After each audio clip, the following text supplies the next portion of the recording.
The 12 Dancing Princesses. There was a king who had 12 beautiful daughters. They slept in 12 beds all in one room, and when they went to bed, the doors were shut and locked up. But every morning their shoes were found to be quite worn through, as if they had been danced in all night. And yet nobody could find out how it happened or where they had been. Then the king made it known to all the land that if any person could discover the secret and find out where it was that the princesses danced in the night, he should have the one he liked best for his wife and should be king after his death. But whoever tried and did not succeed after 3 days and nights should be put to death. A king's son soon came. He was well entertained, and in the evening was taken to the chamber next to the one where the princesses lay in their 12 beds.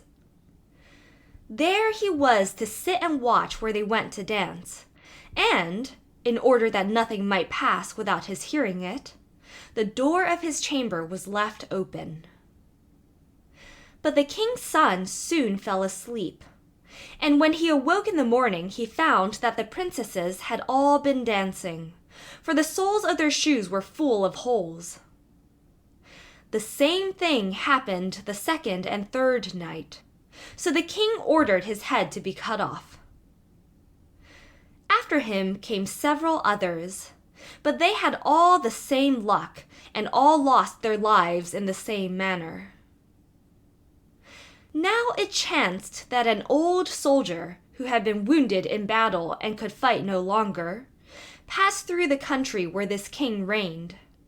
And as he was traveling through a wood, he met an old woman who asked him where he was going. "I hardly know where I am going or what I had better do," said the soldier. "But I think I should like very well to find out where it is that the princesses dance, and then in time I might be a king." "Well," said the old dame, "that is no very hard task. Only take care not to drink any of the wine which one of the princesses will bring to you in the evening. And as soon as she leaves, you pretend to be fast asleep." Then she gave him a cloak and said, "As soon as you put that on, you will become invisible, and you will then be able to follow the princesses wherever they go." When the soldier heard all this good counsel, he determined to try his luck. So he went to the king and said he was willing to undertake the task. He was as well received as the others had been, and the king ordered fine royal robes to be given him.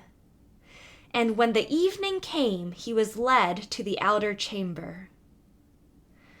Just as he was going to lie down, the eldest of the princesses brought him a cup of wine.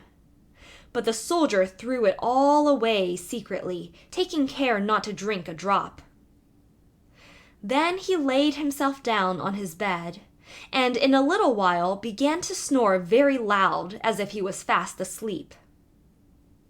When the 12 princesses heard this, they laughed heartily, and the eldest said, "This fellow too might have done a wiser thing than lose his life in this way." Then they rose up and opened their drawers and boxes and took out all their fine clothes and dressed themselves at the glass and skipped about as if they were eager to begin dancing. But the youngest said, "I don't know how it is. While you are so happy, I feel very uneasy. I am sure some mischance will befall us." "You simpleton," said the eldest, "you are always afraid. Have you forgotten how many king's sons have already watched in vain? And as for this soldier, even if I had not given him his sleeping draught, he would have slept soundly enough." When they were all ready, they went and looked at the soldier, but he snored on and did not stir hand or foot. So they thought they were quite safe, and the eldest went up to her own bed and clapped her hands, and the bed sank into the floor and a trapdoor flew open. The soldier saw them going down through the trapdoor, one after another, the eldest leading the way. And thinking he had no time to lose, he jumped up, put on the cloak which the old woman had given him, and followed them. But in the middle of the stairs he trod on the gown of the youngest princess, and she cried out to her sisters, "All is not right! Someone took hold of my gown!" "You silly creature," said the eldest, "it is nothing but a nail in the wall." Then down they all went, and at the bottom they found themselves in a most delightful grove of trees. And the leaves were all of silver and glittered and sparkled beautifully. The soldier wished to take away some token of the place, so he broke off a little branch, and there came a loud noise from the tree. Then the youngest daughter said again, "I am sure all is not right. Did you not hear that noise? That never happened before." But the eldest said, "It is only our princes who are shouting for joy at our approach." Then they came to another grove of trees, where all the leaves were of gold, and afterwards to a third, where the leaves were all glittering diamonds. And the soldier broke a branch from each, and every time there was a loud noise, which made the youngest sister tremble with fear. But the eldest still said it was only the princes who were crying for joy. So they went on till they came to a great lake. And at the side of the lake there lay 12 little boats, with 12 handsome princes in them, who seemed to be waiting there for the princesses.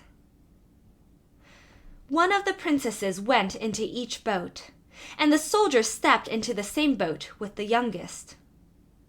As they were rowing over the lake, the prince who was in the boat with the youngest princess and the soldier said, "I do not know why it is, but though I am rowing with all my might, we do not get on so fast as usual, and I am quite tired.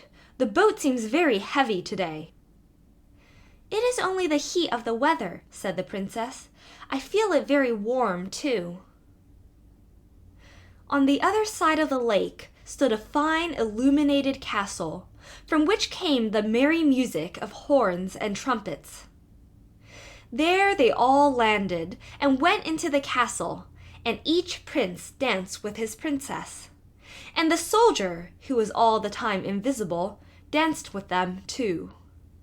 And when any of the princesses had a cup of wine set by her, he drank it all up, so that when she put the cup to her mouth it was empty.